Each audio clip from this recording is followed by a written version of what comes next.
Coming up, this could be your first stop to finding out about the rise of the Omicron variant in our area. More pushback on California's new mask mandate, why some local leaders are choosing not to enforce the rules. The streetlights are out and neighbors say crime keeps happening. How one local restaurant hit hard during the pandemic is offering a new kind of dining experience without servers. And after a challenging year, a San Diego family receives a $1,500 holiday surprise. News 8 starts right now.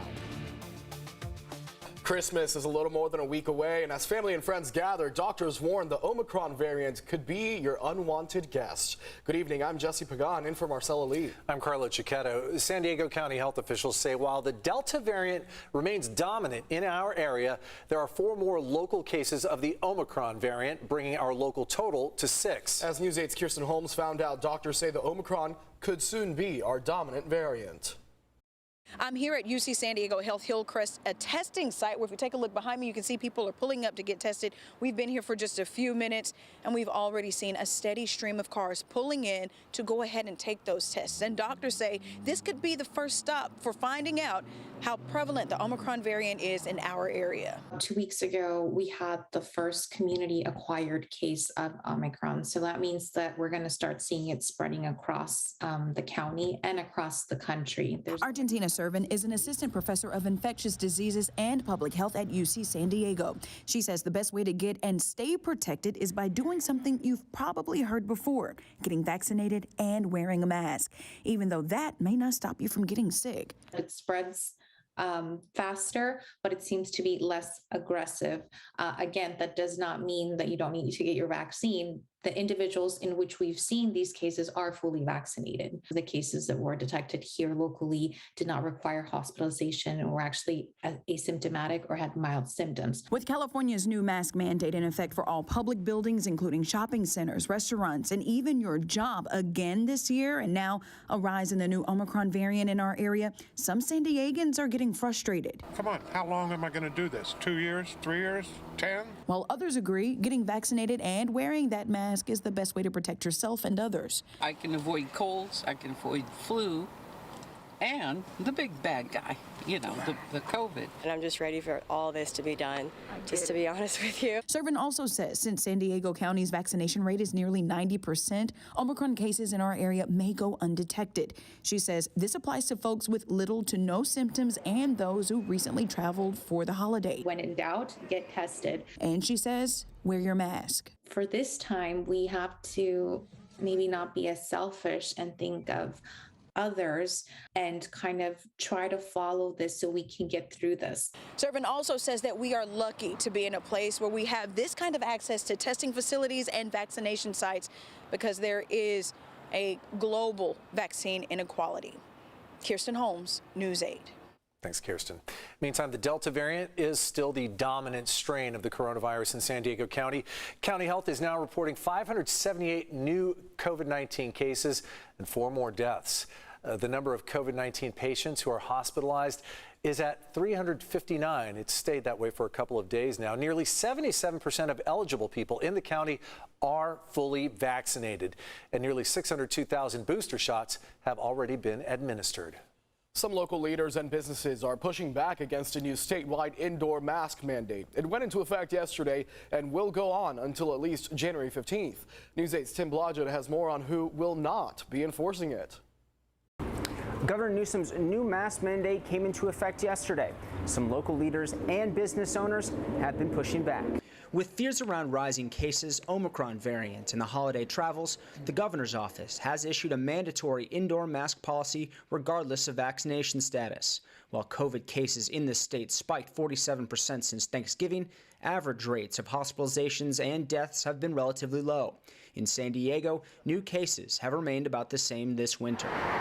While the order is in place until at least January 15th, enforcement is another story. California has enjoyed 6 months of no mask mandates for vaccinated people, and attitudes about the virus vary wildly in different corners of the state. This started about a year and a half ago when I directed our police department to make COVID enforcement the lowest of priorities, and we basically didn't do any COVID enforcement.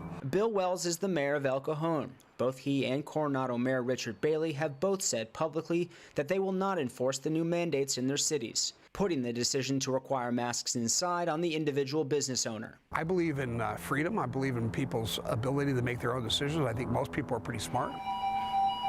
If the restaurant asks me to wear one as I come in, I'll do it. I want to be respectful too. Carlos Castrellon is the owner of Studio Creek Fine Art in downtown El Cajon. He personally doesn't agree with the mask mandate and doesn't want to have the uncomfortable conversation forcing his customers to wear one. We want people to feel comfortable when they come in here, and if we're gonna go into their face and say, "Oh, you gotta wear one," then we don't want to push people away. It's been difficult to bring people into business, so. While those who don't mask up inside are technically in violation of the mandate, there is little the state can do to punish them without the help of local authorities. In places like Carlos's art shop, the best thing a customer can do if they're feeling uncomfortable is to ask and be considerate. My client doesn't want to wear a mask. Am I to tell him to wear a mask? No, I'm no authority on their life. Everybody has their own life. Tim Blodgett, News 8. Nearly 98% of active duty service members have gotten at least one dose of the COVID-19 vaccine. U.S. Army officials say nearly 3,800 soldiers have refused to get a shot and could start being discharged by next month. Meanwhile, the Air Force started discharging members this week who refused to follow the vaccine mandate.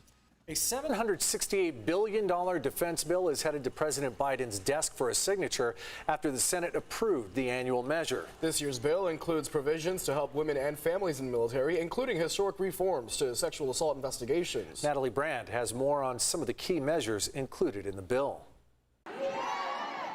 Sparked by high-profile cases, including the murder of Fort Hood soldier Vanessa Guillon, this year's defense bill includes what lawmakers call historic reforms to how the military investigates and prosecutes sexual assault and other major crimes. It calls for independent investigators to replace commanders in deciding whether to press charges. It's a huge step. It takes away a lot of the things that a few commanders abused in the past. Retired Navy Captain Lori Manning of the Servicewomen's Action Network says advocates had hoped the changes would go even further. We had hoped that commanders would no longer be the court-martial convening authority. That's why some senators, including Kirsten Gillibrand and Joni Ernst, a veteran and sexual assault survivor herself, wanted even tougher reforms. This bill does not reform the military justice system in a way that will truly help survivors get justice. We still have a long ways to go. The newly passed defense bill also includes a provision that allows members across the armed services to take up to 12 weeks of paid parental leave. It applies to parents, not just mothers after giving birth. It applies to the fathers. It applies to same-sex couples that have children or adopt children. And to address the issue of military hunger, the National Defense Authorization Act creates a basic needs allowance to help troops struggling to feed their families. Most Americans don't know that if you are on the junior end of the pay scale and you're married with just one child, you qualify for SNAP benefits. Senator Tammy Duckworth, a veteran herself, also fought for a provision to create an independent commission to study the 20-year war in Afghanistan and analyze mistakes made. Natalie Brandt, CBS News, Capitol Hill. The defense bill also calls for strategies to address threats from China and Russia, and it creates an office to study and respond to UFO sightings. A domestic violence suspect from last night's long police chase is still on the run tonight. This all started around 4 yesterday afternoon in Chula Vista. The chase stretched up the 805, then through neighborhood streets in Linda Vista, Kearney Mesa, and Tierra Santa. Officers say 25-year-old Tyler Turner somehow got away on foot in Grantville. He's wanted on a warrant including domestic violence and child abuse. If you have any information, please call Crime Stoppers. The dream of a trolley connection to the San Diego airport might become a reality sooner than we think. Yeah, a new study presented to MTS today found that a trolley extension to the airport is feasible within the next 10 years. 3 options were presented to the MTS board. One features an elevated track off Laurel Street. The other 2 would tunnel underground at Hawthorne Street.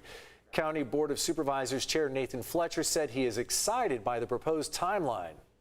People generally think that every one of these things has to take decades upon decades, and it doesn't. Because we've got a route that's accessible. We've got some options to do it in ways that are least disruptive.